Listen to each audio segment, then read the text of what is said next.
გამარჯობა პატივცემულ საზოგადოებაო, დღეს ვისაუბრებთ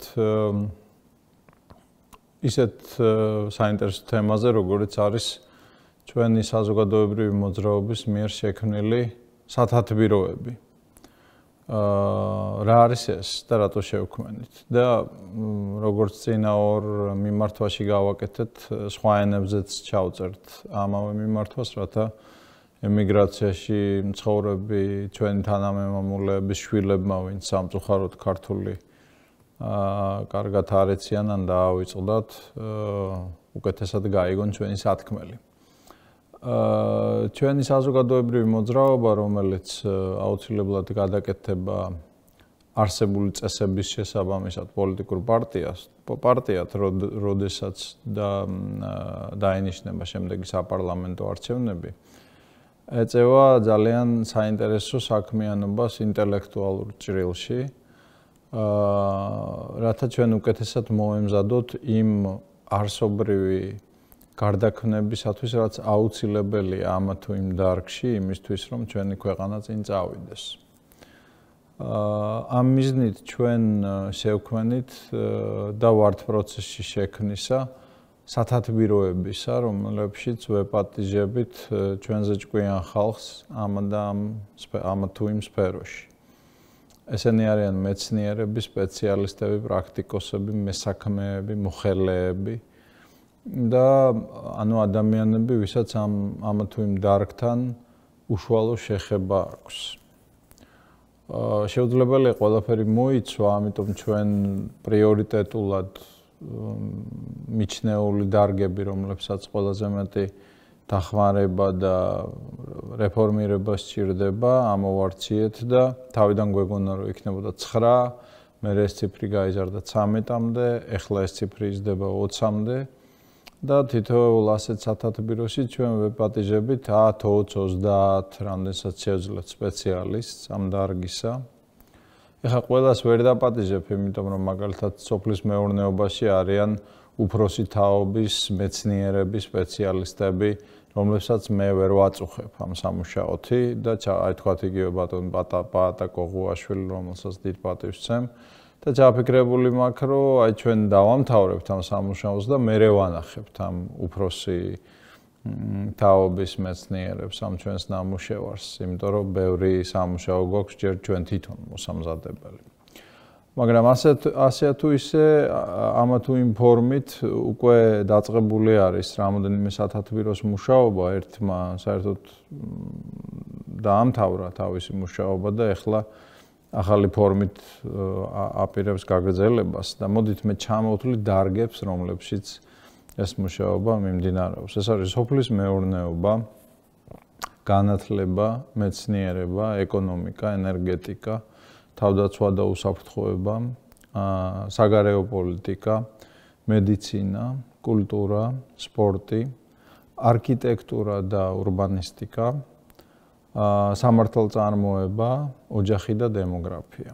აი ეს მიმართულებები ავირჩიეთ და როგორც უკვე ვთქვი, ეს არის 13, რაც მე ჩამოვთვალე და ვთქვა სოფლის მეურნეობა ძალიან დიდი დარგია და გადავწყვიტეთ, რომ ეხლა პირველი ეტაპის გავლის შემდეგ დავყოთ ის უფრო ვიწრო მიმართულებად, თქვათ მეცხოველეობა, მემცენარეობა, ნიადაგცოდნეობა და ასე შემდეგ და ძალიან ბევრი საინტერესო რაღაცა აღმოვაჩინეთ ჩვენთვის. ეხლა როგორ მუშაობს ეს სათათბიროები? ჩვენი როლი, როგორც ერთობა, რაობა, იმედის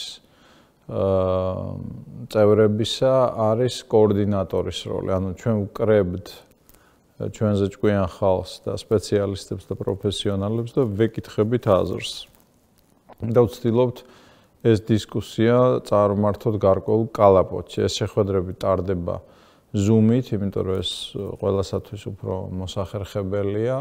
ხდება ამ შეხვედრების ჩაწერა და ამ ჩანაწერების სამონარიდები მე ფართო საზოგადოებისათვის იქნება ხელმისაწვდომი ერი მედიას, ერი ტევეს მეშვეობით. მაგრამ გარდა ამისა, ჩვენ ვაპირებთ, რომ ამ სათათბიროების რამოდენიმე წევრი მუშაობის დამთავრების მერე მოვიწვიოთ ინტერვიუებზე და მათთან უფრო დეტალურად ვისაუბროთ, რა დასკვნებამდე მივედით. ეხლა როგორ მუშაობთ ამ სათათბიროებთან? ძალიან ძნელია ერთ მოკლე ტელემიმართვაში ამ რაღაც აურაცხელი სამუშაოს აღწერა და მე ვეცდები ძირითადი მონახაზი შემოგთავაზოთ. ჩვენ ვცდილობთ, რომ აი ამ პატივცემულ ხალხს, სპეციალისტებს შევთავაზოთ სამფაზიანი ან სამეტაპიანი მიდგომა. პირველ შეხვედრაზე, პირველ კონფერენციაზე ჩვენ ვცდილობთ ძირითადი პრობლემების იდენტიფიკაციას. არა მარტო მათი რაობისა, არამედ იქ, სადაც ეს შესაძლებელია, მათი რიცხობრივი მაჩვენებლებისა. ანუ აი თქვა, თუ ჩვენ ვამბობთ, რომ სოფლის მეურნეობაში ჩვენ გვაქვს სპეციალისტების დეფიციტი ქვეყანაში, ჩვენ ვცდილობთ დავკონკრეტდეთ ამ პირველ ეტაპზე და ვთქვათ, რა სახის სპეციალისტების, დაუშვათ ვეტერინარები, მექანიზატორები და ვთქვათ კიდევ ვიღაცა, ხო? და ვცდილობთ, რომ დავთვალოთ, რამდენი ყავს ქვეყანაში საშუალოდ ეს სპეციალისტები და აი ამ ეტაპზე ვცდილობთ გავჩერდეთ. ანუ პირველ ეტაპზე ჩვენ ვცდილობთ ამოვარჩიოთ პრიორიტეტული პრობლემები ამა თუ იმ დარგისა და დავთვალოთ მათი მაჩვენებლები. მეორე ეტაპზე, როდესაც მეორე კონფერენცია იკრიბება, ჩვენ ვცდილობთ უკვე განსაზღვროთ რეალისტური მიზნები ამავე პრობლემების გადასაჭრელად. აი თქვა, თუ ჩვენ ყავს სიტყვაზე ვიძახი 1000 ვეტერინარი და ვიცით, რომ გვაქვს დეფიციტი და გვჭირდება მეტი იმისთვის, რომ ვთქვათ, მეცხოველეობის დარგი შესაბამისად განვითარდეს, ხო? ან მელიორატორი, ან მექანიზატორი, ნებისმიერი სახის სპეციალისტი, ხო? სოფლის მეურნეობის დარგისა. მეორე შეხვედრაზე ჩვენ ვცდილობთ განსაზღვროთ სამიზნე მაჩვენებლები, რომლებიც იქნება რეალისტური, არა რაღაც აბსტრაქტული, არამედ აი 3 წელიწადში რა არის რეალური ჩვენი ქვეყნის პირობებში, რომ დავისახოთ როგორც მიზანი. აი თქვა, ყავს 1000 ვეტერინარი და გვჭირდება თქვა კიდევ 2000, ან კიდევ 3000, ხო? და ვცდილობთ დავსვათ ეს ნიშნულები, როგორც სამიზნე მაჩვენებლები ამა თუ იმ დარგში, ამ სპეციალისტების დახმარებითა და მეშვეობით. და როდესაც ეს მიზნები განსაზღვრულია, აი უკვე მესამე დასკვნით კონფერენციაზე ან შეხვედრაზე ჩვენ ყველა სპეციალისტს ვთხოვთ, რომ მოვიდეს მომზადებული თავისი შეხედულებებით, თუ როგორ მივიდეთ A-დან B-მდე. ანუ არსებული ვითარებიდან სასურველ ვითარებამდე. იმიტომ რომ იმისათვის, რომ ვთქვათ, შენ იგივე მაგალითი რომ გამოვიყენო, ამდენი და ამდენი სპეციალისტი, ვთქვათ, ვეტერინარიის დარგში მოამზადო, შენ უნდა შეადარო, რამდენი სპეციალისტს ამზადებენ შენი უმაღლესი სასწავლებლები და გაიაზრო, რამდენი გაკლია.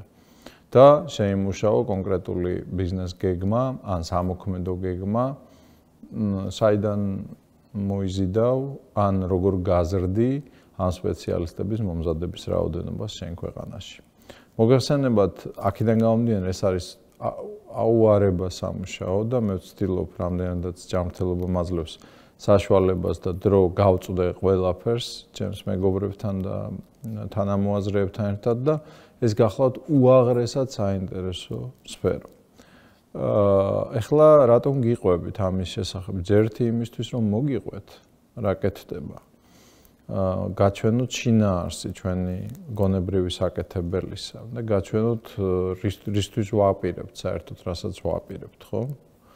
და გარდა ამისა, გითხრათ, რომ ნებისმიერ თქვენთაგანს, ვისაც ეგულება სპეციალისტები ამ ჩამოთვლილ დარგებში, რომლებიც დაინტერესებულები იქნებიან ამგვარ სამუშაოში, შეგიძლიათ გვირჩიოთ ისინი, მოგწეროთ ერიჯიზე და უკავშირდეთ ქალბატონ ლელა გულედანს, ან თიკო ხორბალაძეს, ან ბატონ ლევან დადიანს და რაღაცნაირად მოგვაწდინოთ ხმა, რომ აი ჩემი აზრით ესა და ეს სპეციალისტი საინტერესო იქნება ამ სფეროებისთვის.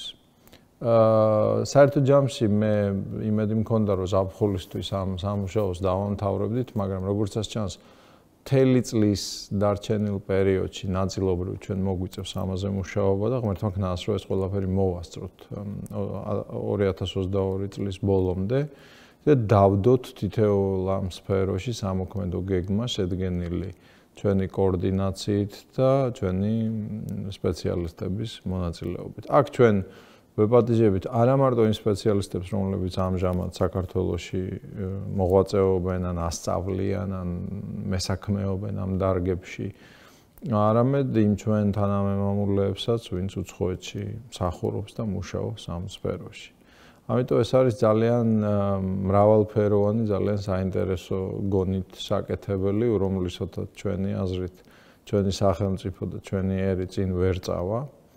და მე ძალიან მოხარული ვარ, რომ მონაწილეობ ამაში და ბევრს ახალს სწავლობ და ვეცდებით ნაბიჯ-ნაბიჯ გაგაცნოთ ამ ჩვენი უაღრესად საინტერესო სამუშაოს შედეგები და მოვისმინოთ თქვენი აზრი მის შესახებ.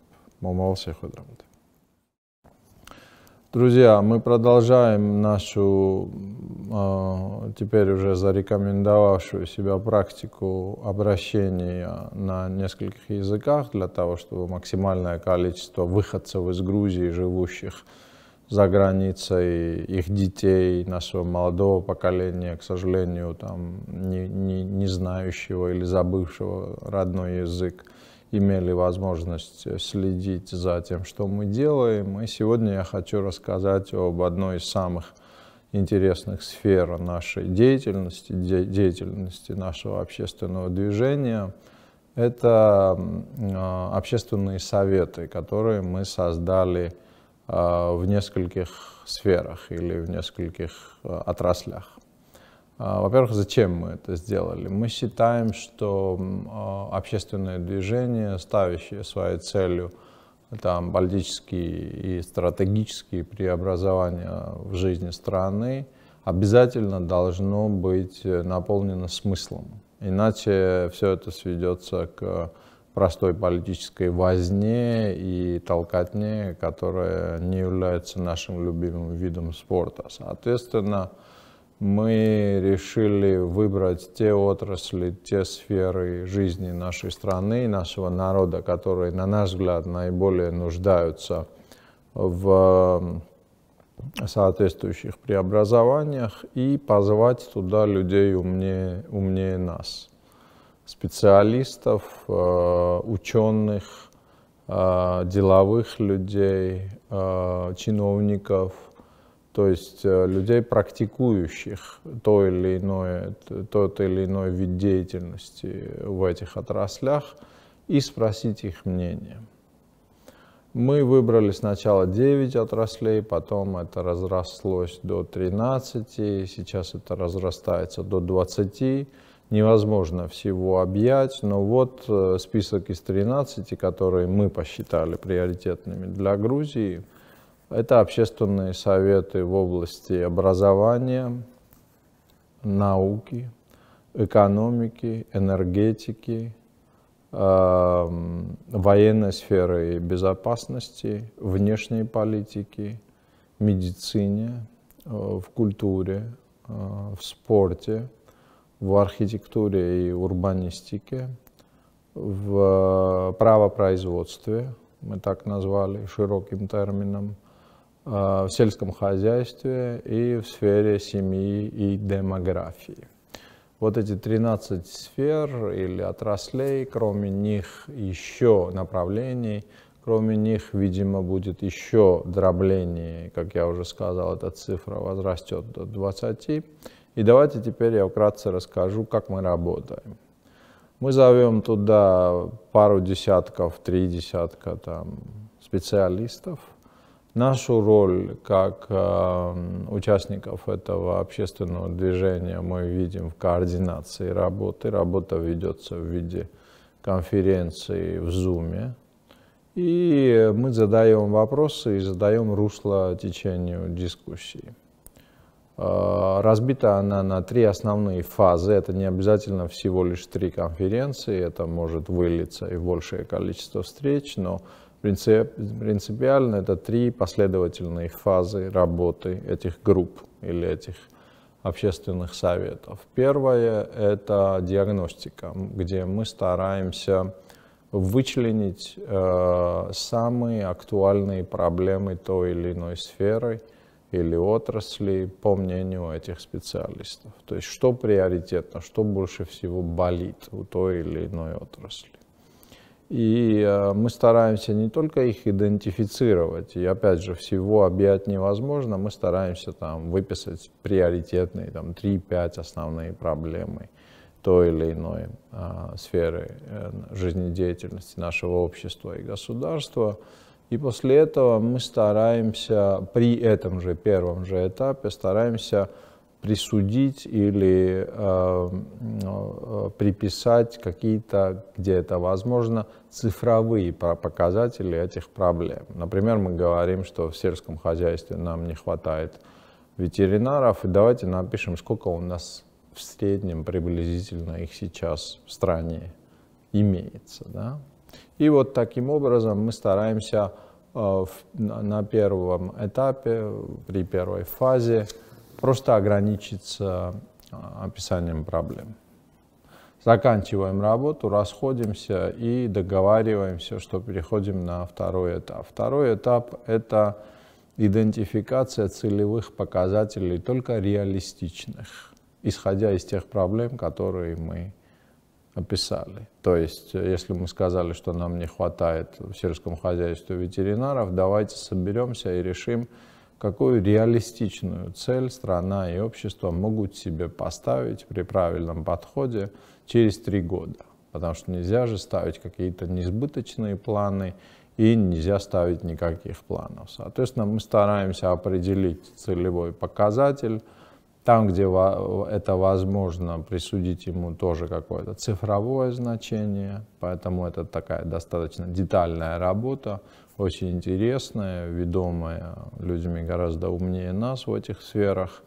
И на этом мы стараемся вторую фазу закончить. То есть при завершении второго этапа работы общественного совета мы расходимся с четким пониманием целевых показателей, к которым мы должны стремиться, если мы хотим исправить ситуацию в стране, что реалистично при наших ресурсах и при условиях нашей страны. Третий, заключительный этап – это как дойти от А до Б, от точки А, которую мы описали как проблематичную, до точки Б, которую мы описали как желаемую. По сути, это выработка плана действий, бизнес-плана, стратегии, назовите как угодно, с помощью этих же специалистов, уже вошедших в русло дискуссии, понимающих, что мы ищем. Пользуясь тем же примером, это значит, что мы стараемся описать, если мы говорим, условно говоря, что у нас столько-то тысяч ветеринаров, а желательно через 3 года иметь столько-то, мы должны положить план действий, как мы восполним этот дефицит. Сколько таких специалистов выпускают наши вузы, насколько им нужно расширить программы подготовки этих специалистов. Если этого не хватает, условно говоря, откуда мы возьмем из-за границы приглашенных специалистов, сколько это будет стоить бюджету, как их распределить по стране и так далее. Понятно, да? И вот в результате всей этой работы на стол кладется конкретный план действий по той или иной сфере жизни нашего общества и нашего государства. Я изначально надеялся, что основной обрис или основной контур этой работы будет завершен к лету, но, судя по всему, это очень серьезная работа. Дай Бог, чтобы мы до конца 2022 года имели хотя бы какое-то понимание там, пакета программ в каждой из этих сфер с помощью наших уважаемых специалистов. И, соответственно, все вы, кто болеете за Грузию, кто знает что-то из этих отраслей или считает, что тот или иной специалист может быть пригоден в нашей работе, вне зависимости от того, находится он в Грузии или служит и работает за рубежом, приглашены к этой работе. Делитесь с нами вашей информацией, присылайте ваше мнение, оно нам всегда интересно. До новых встреч.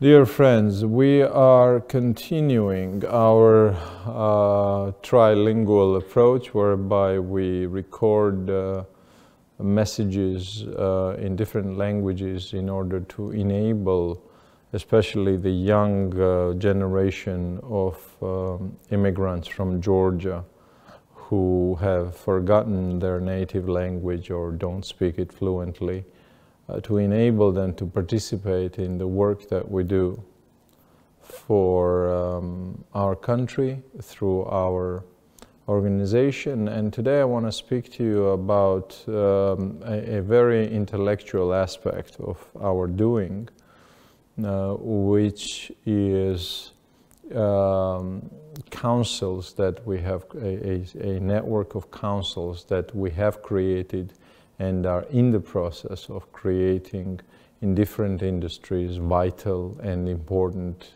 for Georgia. We have tried to select those that, in our opinion, require the utmost modernization or upgrade or reforming or reformation. And we've decided to invite people smarter than ourselves from those industries, be it scientists, professors, teachers, businessmen,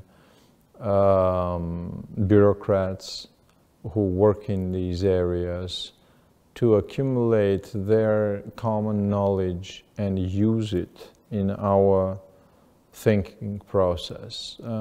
We have selected initially 9 spheres which we consider to be the most important. Then this number grew to 13, where it stands at right now, but looks like it's going to grow all the way up to 20. At some point we'll have to stop because, for example, agricultural sphere is too broad and you need to divide it at least into 3 to make it a cohesive case. And therefore, what we're doing right now is working with, like I said, with the specialists from these areas. And our role as the participants in our social movement, we see as the one of coordinators. So we ask questions, we provide the forum, we provide the platform, we provide the coordinated approach to the issues, and we tape those conversations and we analyze them, and we try to extract the resume from them. We've selected a 3-step approach to working with these councils. And let me first give you the countdown or the list of the areas that we are working on. The 13 as they stand right now, but like I said, they're likely to expand. This is education, science, economy, energetics, defense and security, foreign policy, medicine, culture, sports, architecture and urban issues, law and everything related to law enforcement and legal systems in the country, agricultural sphere, like I said, and family and demography. So these are the areas that we're currently focusing on, and in each case we have several dozen specialists working with us. So what is this 3-stage approach that we have selected as a uniform format for each and every one of these councils? On the first stage, when we gather the respected minds from the field we try to identify with their help what are the priority issues or problems, what are the main problems of this or that sphere. And we try to limit ourselves to sort of top 3 or 5 problems in order to avoid spreading ourselves too thinly. Second stage, and not only do we try to identify these issues, but we also try to attach to these problems some form, wherever it's relevant or possible, of numeric meanings. So I often use this example. If we say we have a deficit of agricultural specialists, for example, veterinarians, what are the what is the number that we have right now? And so in describing the problematic core of the industry, we try to be as case specific as possible. Then we sort of end the conference, which we hold via Zoom or any other online platform, and take a break, and we ask the participants to come back to us for the second stage, which is aimed at identifying realistic goals in the problems as declared. So using the same example, if we have said we lack specialists in 1 or 2 areas of agriculture, what is the realistic goal that Georgia can achieve given its resources, size, budget, etc., in, say, 3 years? Because you cannot have abstract plans and you cannot have no plans. You need to have a specific plan of what you want to achieve. And hence, we set our goals as concretely as possible, and that's the main purpose of the second stage of our work. Obviously, people tend to sort of go between the stages and run ahead and fall backwards, but we try to keep the discussion within the set mode. And that's the end of the second stage. And on the third stage, we ask the participants to bring their views as to what needs to be done to bring us from A to B as described. So in other words, this is the final stage during which we try to come up with basically a business plan or action or strategy. How to move from where we are as we understand it to where we want to be as a country, as we desire it. And that is the end of the third stage. Initially, my naive expectation was that we would be done with most of this work by summer, but it looks like a lot of work. Some of these councils are taking longer to organize. Some of them are taking longer to support with data. And I'm hoping by the end of this year, year 2022, we will have done most of our legwork and we will have produced substance to our movement, because without it, I believe any political movement is just a bunch of people fighting over chairs and ambitions, and that's not what this is all about for us. We're taping these meetings. We're going to be showing you on ERI Media and ERI TV the excerpts from these meetings, and perhaps more interestingly so, we will be inviting participants of these meetings for interviews on ERI TV to speak about the conclusions that we arrive at. So it's a lot of work and very interesting stuff. I'm learning a lot and I'm grateful. All of you are invited to suggest professionals from these fields who you know, who know something about Georgia, not necessarily currently even living in Georgia, but working in these spheres, and we'll screen your suggestions and try to include them in our work. Thank you for your attention, and until we meet again.